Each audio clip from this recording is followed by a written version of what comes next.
राम राम बे मेरे सारे दर्शकों ने जो भी इस कहानी को सुनेगा उनको सभी को तहे दिल से हाथ जोड़ के मेरी राम राम। मैं आज एक बहुत बढ़िया कहानी लेकर आई हूँ। भी कभी भी अपनी बहन बेटी के मामले में कभी भी कितना ही करीबी क्यों नहीं हो उस पर विश्वास नहीं करना चाहिए। क्यों नहीं करना चाहिए तो सुनिए इस कहानी के माध्यम से मैं क्या बताना चाहती हूँ। एक बार विवेक प्रताप नाम का राजा होया करता, तो वे बहुत ही अच्छा राजा था। उसमें सिर्फ एक कमी थी कि वो किसी के बहकावे में जल्दी आ जाया करता। उसने कोई बका दिंदा भी यो काम नहीं होया तो न्यू होगा, न्यू होया तो न्यू होगा। तो अपना दिमाग नहीं लड़ाया करता, नहीं सोचा करता हाँ भाई यह बात न्यू इसने कह दी तो यह न्यू सही होती।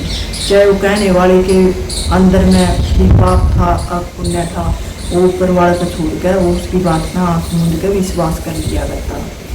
तो वे एक बार मतलब वो शिकार की लड़का रहा था, तो वे उसकी पत्नी गर्भवती थी। तो उसके मतलब बहुत चाह था, बहुत उमंग थी भाई मेरा बेटा हो या बेटी हो, उसका इस चीज़ का कोई फर्क नहीं था। उसने नहीं था भी मेरे घर में एक नन्हा मुन्ना बच्चा आने लग रहा है और उसकी किलकारियाँ तो मेरा राजमहल घूम जाएगा।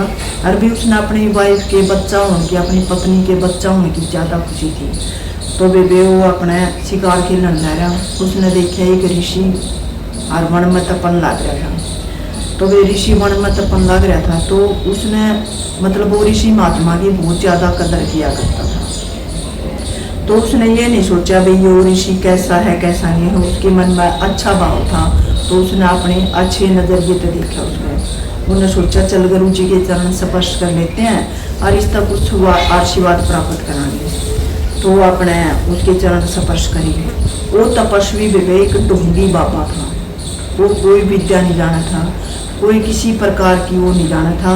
अगली जो उसने भविष्य का ये पता चला भी इसका लड़का होगा या लड़की होगी, अगली इसका भविष्य में आगे की होगा घर की नहीं होगा, ये उसको कुछ पता नहीं था।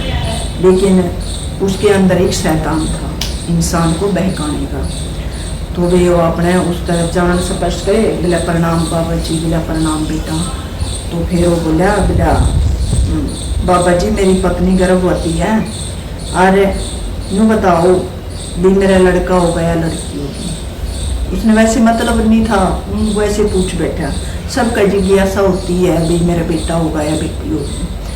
तो उसने वो बोला भाई अगर तेरी वाइफ का लड़का होया, तेरी पत्नी का लड़का होया, तो वो तेरा कुल का दीपक होगा।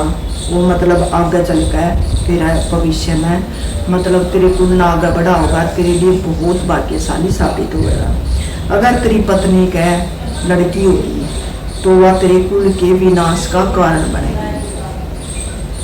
तो उसने इतनी बड़ी बात कह दी। बोला ऐसा क्यों बाबा जी? बोला बस यूँ सोच रहे तेरी मौत का कारण ही वह बनेगी। बोले अच्छा।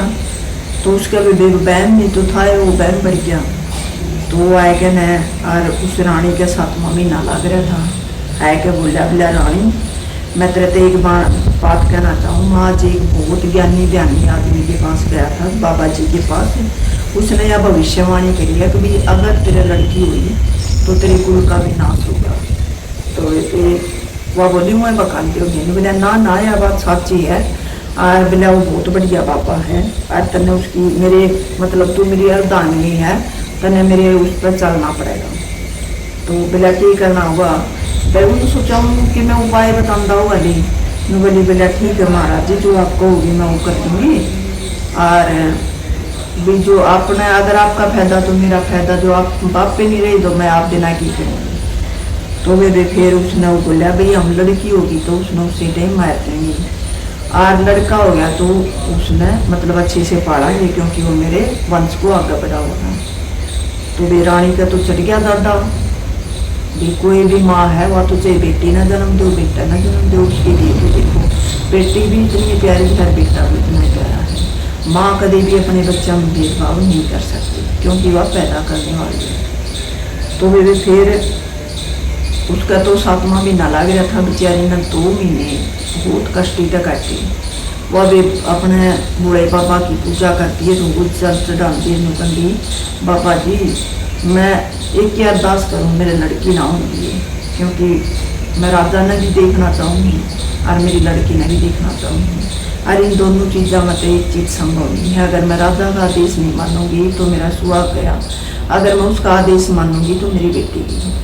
तो वो अपना 2 महीने बेचारी ने भक्ति में काट दिए, भक्ति में काट दिए। तो वे श्री राम की करनी हुई, उसका बेटा हो गया। तो बेटा हो गया तो वे बहुत खुशी मनाई, महल में जमा चुगर तक किलकारी मुंजीर दी, रानी का बेटा हो गया, बेटा हो गया। वह भी बहुत खुशी हुई, चलो भगवान ने मेरी सुन ली, भी मेरा बेटा हो गया।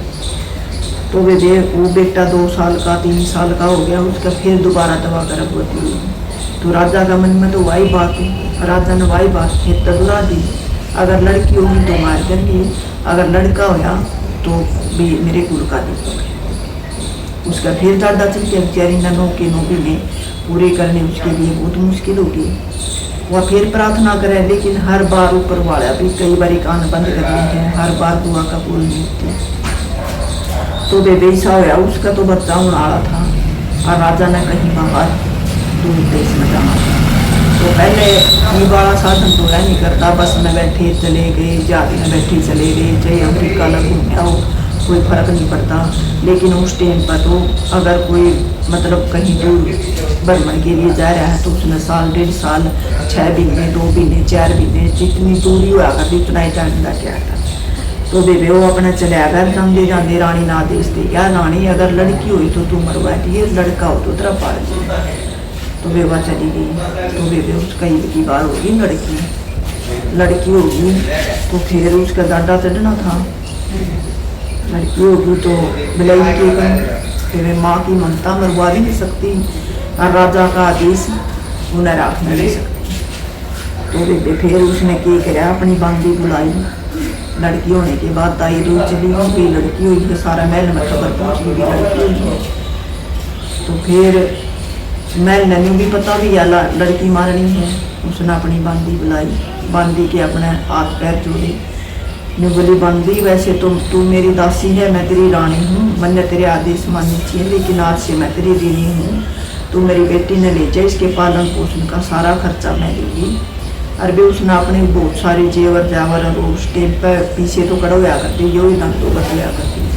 तो भी उसने अपने पैसे पासे दे दाएगा मैं, उसने भी वह छोरी दे दी और बिला तन मैन माँ गया खबर फैलानी अभी मैंने वह मार दी और उड़ा जंगल में जाते मेरा ठीक है। तो भी वह चली गई और बेबे उसने वह अपना घर आ रखी और पालन पड़ोसन लगी।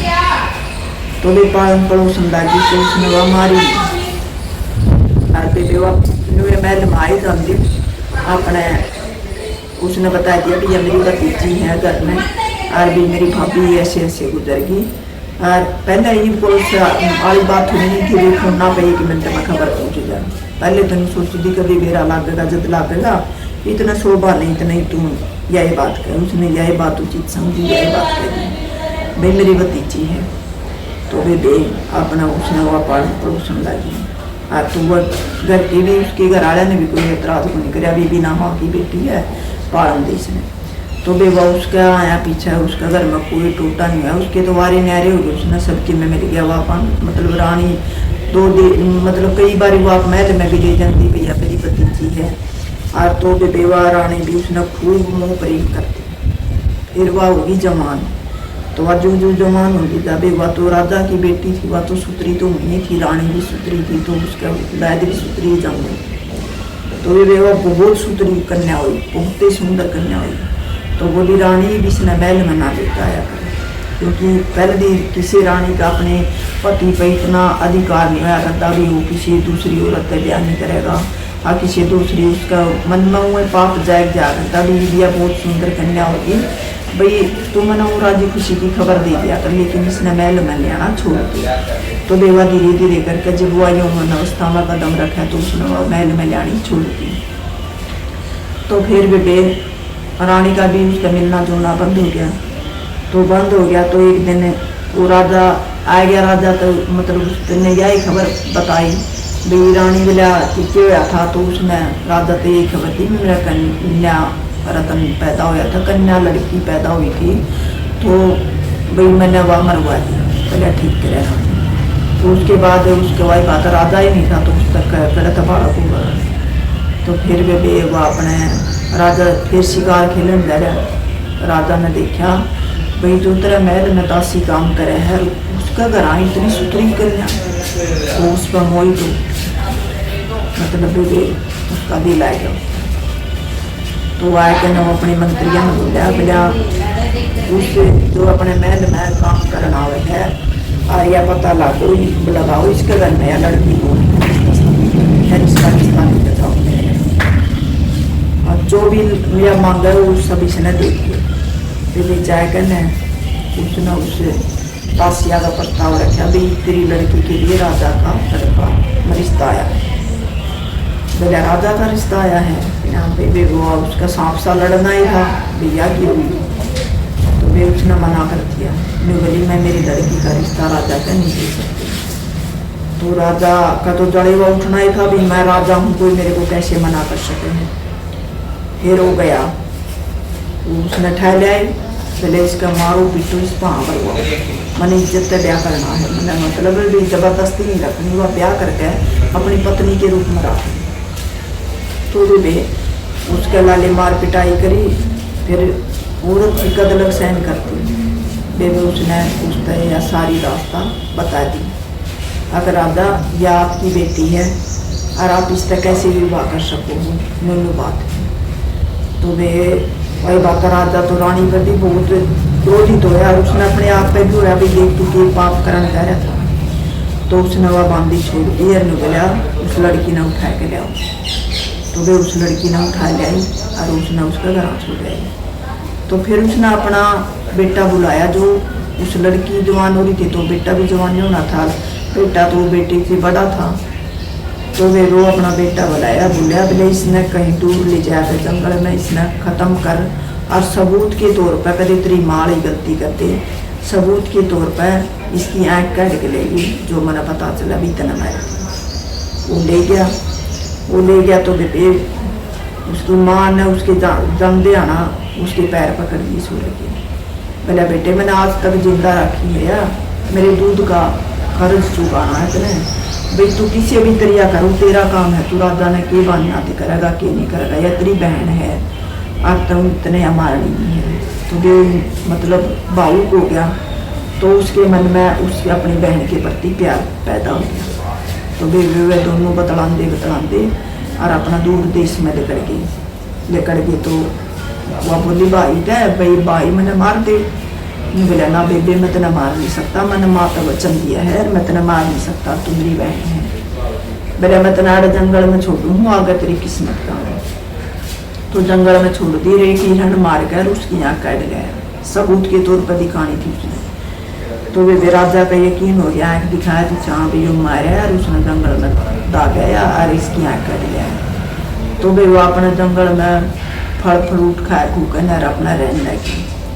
तो धीरे धीरे एक तन पर एक जोड़ी कपड़े थे उसके पास, तो एक जोड़ी कपड़े थे। तो वे अपना वह कदलग चलती। तो ऐसा समय आ गया एक टाइम वह कति नगन अवस्था में हो गया, वह अपना रुकदी छिपदी लिकड़ती अपना फल फ्रूट तोड़ के खा लेती, फिर अपना झाड़ बूझ के पीछे जाकर। तो वे एक चंद्रभान नाम का राजा था, वो भी गया अपना शिकार कर लेना था। तो उसकी उस पेड़ के नीचे विश्राम करने लग गया, तो उसकी नजर गई कभी झाड़ियाँ के पीछे कोई है।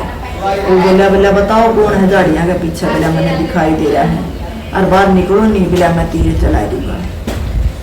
तो बेवा उड़े तो निकड़ी तो नहीं, वह आवाज दे के बोली महाराज आप जो भी हैं, मैं एक नगन कन्या हूँ और भी मेरे तन पर कपड़ा नहीं है, मैं बाहर नहीं निकल सकती, मेरी मजबूरी है, पहले आप मेरे तन ढकन का कोई मतलब उपाय करो। तो वे राजा ने वो अपना ऊपर की जो चादर ले रहा था, साफा ले रहा था, के ले रहा था उस टाइम पर के होया कर दे, वो अपना ऊपर का कपड़ा चादर उसकी तरफ झाड़ी कूद दिया मैं फेंक दी। तो बेटे वो अपना वो लेके अपना तन ढक के वो आएगी।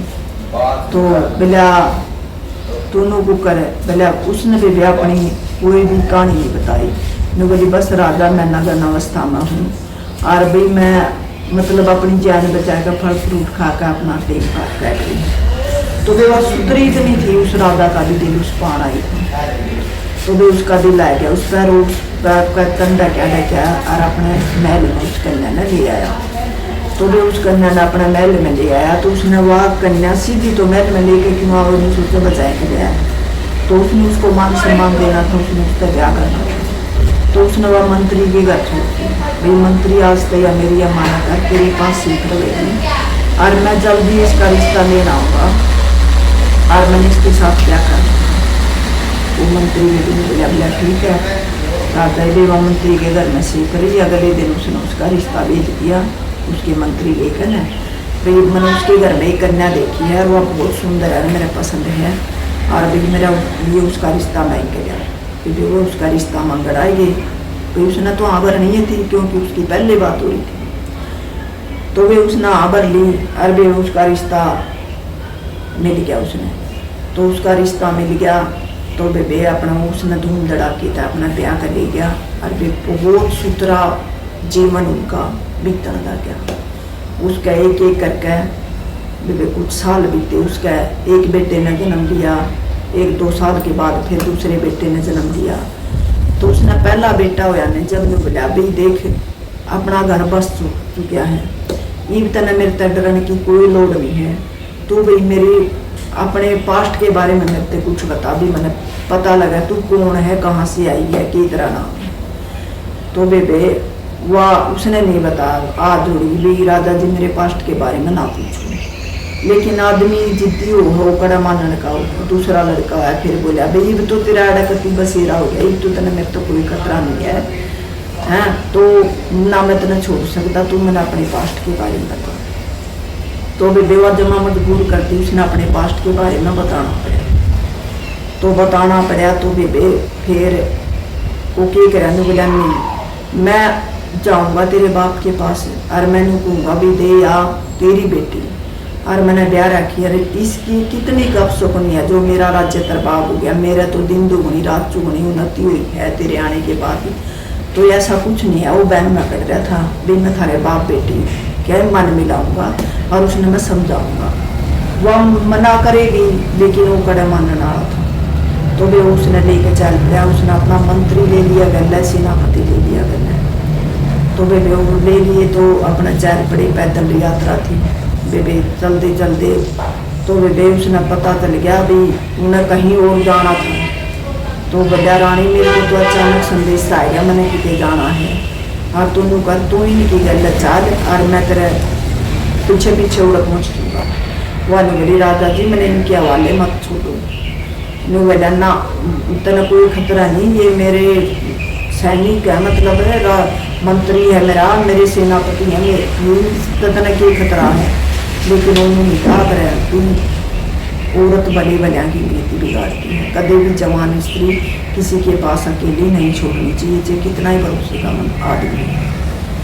तो वे फिर अपने वह मन नहीं राजा तो अपने चले गया उन्हें छोड़ के। चलते चलते रात हो गई, उन्हें अपना किते डेरा ला लिया।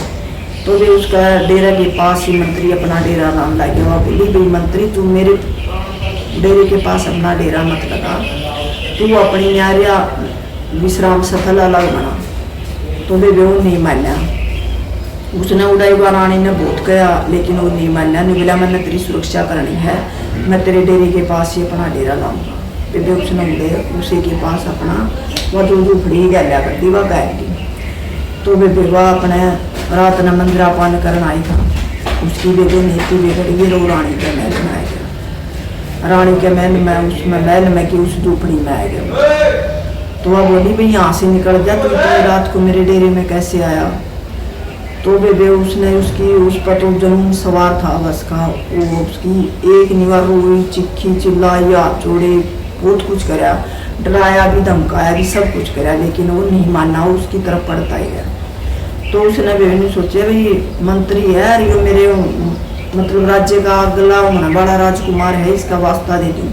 बोला तो इस राजकुमार का वास्ता अगला बड़ा बेटा आगे कर दिया। तो बेबे उस पर तो जुनून सवार था, उसने बड़ा बेटा का धड़ सिर तय अलग कर दिया। तो बेबे वो आ तो बामा वह इतना अलग करे नहीं, वह देख लिया भी यो नहीं मानने वाला। वह बेबे बहज गई बताए, बहज गई। तो वह अपने सारी रात उसने कित काटी कितनी काटी, बेचारी में दुखी होती आंडेगी। फिर उन्हें सोचा अब तो सवेरा हो गया, सारे सैनिक जाके होंगे, तेरी गल की होगा, तू जाकर संभाल के तेरा बेटा जीवे एक मरे है। तो वे उस टाइम पर औरत ने अपना अस्तित्व बचाना अच्छा समझा, उसने अपना बेटा बचाना अच्छा नहीं समझा। चलो सतयुग की बातें हैं भी के कैसे कहा है। तो वे अपने वो अगले दिन सवेरा आई तो मंत्री भी बैठ गया था बेबी, उधर के मारे भी वो मर गया था, अभी कदे रात आया जा गया, वो मंत्री बैठ गया था। तो देखा तो उसका बेटा मरिया पड़ा है, छोटा बेटा उन्होंने रोन दे पाया। वो अपना बहुत रोई, चिल्लाई चिक्की, अपने बेचारी जो तर गया हुआ। अगले दिन भी फिर शाम होगी, उधर बनाया तो है बेटा, अगला दिन शाम होगी। अगला दिन फिर सेनापति, वो मंत्री तो बैठ गया, सेनापति ने फिर डेरा ला लिया उधर। वह उसने भी बोली हाथ जोड़ के भी तू आड़े डेरा ना लाओ, बेईमाना उसका भी था, वो कड़ा मानने वाला था, वे वो भी नहीं माना, उसने भी उधर डेरा लाया। जो मंत्री ने कांड कराया था सेम वही कांड भी आधी रात के बाद उसने शुरू कर दिया। उस आगे भी बेरोई चिल्लाई चिक्की, उसकी कोई एक नहीं बात मानी। उन्हें भी चाहे मैं भी इसमें कुछ नहीं कह सकती, चाहे वह उसमें कम दिमाग ला लो, चाहे उसमें घना दिमाग ला लो, उसने फिर छोटा बेटा आगे कर दिया। बेबे उसने भी वही काम कर दिया जो मंत्री ने कराया था। दोनों बेटे खत्म, घर उजड़ गया गली का। फिर भी बेबे उस दिन भी जो तो करके धक्का चुकी करके बैच गई, छुड़ा छुटू के तो छुड़ा छुड़ू के बैच गई। तो बेबे फिर क्या होया, फिर उसका मैं सोची भाई तेरा जीने का कोई मकसद नहीं रहा, तेरे दोनों बेटे मर चुके, तुम अपनी जिंदगी खत्म करती। तो एक धरना हुआ था बेबे, उसका मैं डाक मारी उसने तो तू मर जाएगी, लेकिन जब जाको राखे साइया मार सके ना कोई, उसका मरना लिखा तो कौन था, बेवा नहीं मरी। तो वे एक साधु था, उसने देखा वह अपने तरदियाँ लग रही है, तो बेबे वह अपना तरदियाँ लग रही है, तो फिर वह उसने बचा ली। तो देखा तो भी इसने सांस आवे है भैया मरी नहीं, फिर उसका उल्टी करके पानी पूनी काट दिया रो बेबे, वो भी उस पर लट्टू हो गया। मतलब इतनी सुथरी लुआई अरे अकेली इस तरह लग रही है, पहले मैं तेरे तक ब्याह करूँगा। तो बेबे 6 भाई थी, मतलब एक गुरु के 6 चेले थे, भाई नहीं थे। तो वे 6 चेले थे, तो वह एक एक करके सारे 6 के 6 इकट्ठे हो गए, 6 का दिन उस पाएगा। भले वो को मैं इस तरह ब्याह करूँगा, वो को मैं इस तरह ब्याह करूँगा। तो वे अपने गुरु के पास लेके गए, भाई गुरु अपना फैसला करेगा, जो सा तेरी गुरु कहेगा उसने उस तरह ब्याह कराना पड़ेगा। तो फिर वे सहमत हो गए अपने गुरु की बातों पर। तो वे 6 के 6 अपना उसने लेकर आज वे अपने चले गए। तो चले गए तो बेबे गुरु बोला भाई ये एक दुखियारी औरत है, इसने जिंदगी तो दुखी हो गए और आत्महत्या करने की कोशिश करी है, रथ हमने मन था या शिक्षा तो नहीं दी थी भैया। अच्छा हुआ मैं एक के तरीके से बन सका, भी इसने अपनी बहन बना ली, इससे बड़ा कोई पुण्य का काम नहीं है। वो सच्चा महात्मा था, जिसने बकाए थे वो झूठा महात्मा था। तो वे गुरु की बात उनके दिमाग में पड़ गई, जो उपदेश दिए गुरु ने वो उनका दिमाग में हो गया। वह उनकी बहन बन गई बेबे जोगण का वेश धारण कर लिया। वह कथा कहानी कहने लगी और वह उसे राजा का दरबार में जाने लगी जो उसका बाप था। तो बेवा पर्दे के पीछे रह गए और अपने किस्से कहानी सुनाती। तो किस्से कहानी राजा का बहुत पसंद आए, तो वे मतलब राजा उसने इनाम देंदा, तो उन 6 का तो जमा ठाठ तक काम चलन लग गया। तो वे फिर क्या हुआ, वे जो मंत्री और सेनापति थे नहीं, उनने राजा का दौरा जाए के न चंद्रभान नाम का जो राजा था जिसकी वह पत्नी थी, उसका दौरा जाए के यह कथा सुनाई भी तेरी पत्नी तो डायन निकली महारानी, उसने अपने बेटियां दोनों तीन मार दिया और वो अपने किसी यार ने लेकर पैज गई। तो वे उसके इस तरह कहानी सुनाई कि उसका यकीन हो गया। तो अपने भी आराम तो हुए राजा, तो आराम तो थोड़े दिन गम मान्या भी, तो मेरे बेटे मर गए। फिर सहसा जो भूल बैल गया, तो वे भूल बैल गया। तो फिर एक दिन मतलब ओनू को है भी या जरूर उड़ा पाओगी, मैं उसे न मारूंगा। तो उसके बाप के पास आ जाए, ओनू पता करना हो वह डायरी है कन्यारी है। तो बाप के पास आवा, तो जब तक बाप की भी आंखें खुल चुकी हो हैं, अकबी तना तेरी बेटी गलत मरवाई, तना गलत करे उसके साथ, उन्हें निकाह करे, समय बलवान है, अच्छे अच्छा की बुद्धि बिगाड़ दे और अच्छे अच्छा की सवार दी। तो उसकी भी सवर चुकी थी, जब तक उसके दिमाग में बैठ चुका था भाई तना राजा ये गलत काम कराया था, वह कन्या तरह की बिगाड़ देती, भाई तना तेरी बेटी को नहीं मरवाना चाहिए था। उसको पश्चाताप अपने करने पर हो चुका था। तो वे वो आ रहा, उसने देखा, वह अपना किस्से कहानी सुनने लग रही, उसके पर्दे के पीछे देखा। तो बोला भाई वह उसका सेनापति भी सेना भी उसका तो अपना आग लगी भी, उसके बेटा ही मौत का कारण थे, वे ये भी राजा गल है। तो उसका कहानी समझ में नहीं आई, तो अपना जो किस्सा सुना रही थी वो बंद कर दिया। बोला भाई वो कि राजा बोला भाई वो किस्सा पूरा सुनाओ, ये बंद क्यों करा? बोला राजा मैं आज कोई और किस्सा सुनाऊंगी, और वो मतलब इसका बढ़िया किस्सा है और वो आपने पूरा सुनना पड़ेगा। तो वे वो नहीं बोला सुना। बोला मेरी एक शर्त है, कोई भी इस दौरान बीच में उठ कर नहीं जाओगा, जिसने जो अपने जरूरी काम करने हैं भाई वो अपने ईब कराओ, जिसने जो जलपान करना हो और कुछ करना हो अपने जरूरी काम है ईब कराओ। लेकिन जब किस्सा शुरू हो जाएगा मैं तो मेरा यह प्रार्थना भी कोई भी बीच में उठ कर नहीं जाऊँगा। तो वे अपने राजा ने मान ली भी जिसने जो भी काम करना, जलपान करना है, खाना खाना है, वही खाया हो। भी कहानी शुरू होने के बाद किसी ने यहाँ से उठकर नहीं जाना। तो वे राजा ने उसकी बात मान ली, मतलब अपने आदेश दे दिया, बात की मान ली। उसने अपनी प्रजा को आदेश दे दिया, प्रजा ने उसकी बात मान ली। तो वे अपने वे सारे बैठ के भाई तैयार हो? बोले हाँ तैयार, हाँ, और मैं अपनी कथा शुरू कर। तो वे उसने ये कहानी जो उसकी जिंदगी की दास्तान थी वह सारी सुनानी शुरू कर दी। तो वे बात जैसे जैसे कहानी सुनाती गई, राजा का मन में अपना पहले ही पश्चाताप था। तो राजा रो पड़ा, बोला बेटा ये कहानी रुकनी नहीं चाहिए। उन्हें देखा ये किस्सा तो मेरा ही है, भी मैंने अपनी बेटी ऐसे ऐसे मरवाई थी, विवाहित बांधी के घर आ रही थी, उसने पाली थी, पड़ोसी थी, उसका वो मोहित हो गया था और उसने वह बुला ली थी, उसका भाई ने मार ले गया था, उसका भाई ने वह मारी नहीं, हिरण की आंखें दे दी उसने। फिर वह जंगल में रहने लगी। बेबे उस राजा का एक राजा का उस पर दिल आ गया, फिर उसका 2 बेटे हुए, फिर वहाँ मंत्री की गल है और सेनापति गल है। बेबे वह बाप तो मिलान बेची, बेबे फिर उसके किस तरह उस अवस के पुजारिया ने उसके दोनों बेटे मार दिए और बेबे वो अपना कहानी सुनाने लगी। तो बेबे जो जो कहानी का एंड डालता गया, ज्यादा उसके सेनापति का और उसके भी चढ़ता गया। तो सेनापति बीच में उठ कर जान लग गया। चंद्रभान राजा था जो उसके भी कान खड़े हुए, अब उतरी गया तो तेरी पत्नी की कहानी है और भैया कैसे कह रही है और सुननी जरूरी, क्योंकि बीच में टोकना नहीं। फिर वो उठ कर जान लगे। राजा ने आदेश दिया, ओए यहीं बैठ जाओ, कोई भी बीच में उठ कर नहीं जाएगा। तो फिर राजा भी लखावा कड़वा अकबीर ने तिरते के कहानी सुनाई, फिर कहानी के चल रही है। वे उसने भी अपने करे पर बहुत पछतेवा था। राजा ने जिसकी बेटी थी उसने भी पहले बहुत पछतेवा था। तो भी वह पूरी कथा कह कहने और वह उस पर्दे तक बाहर निकले।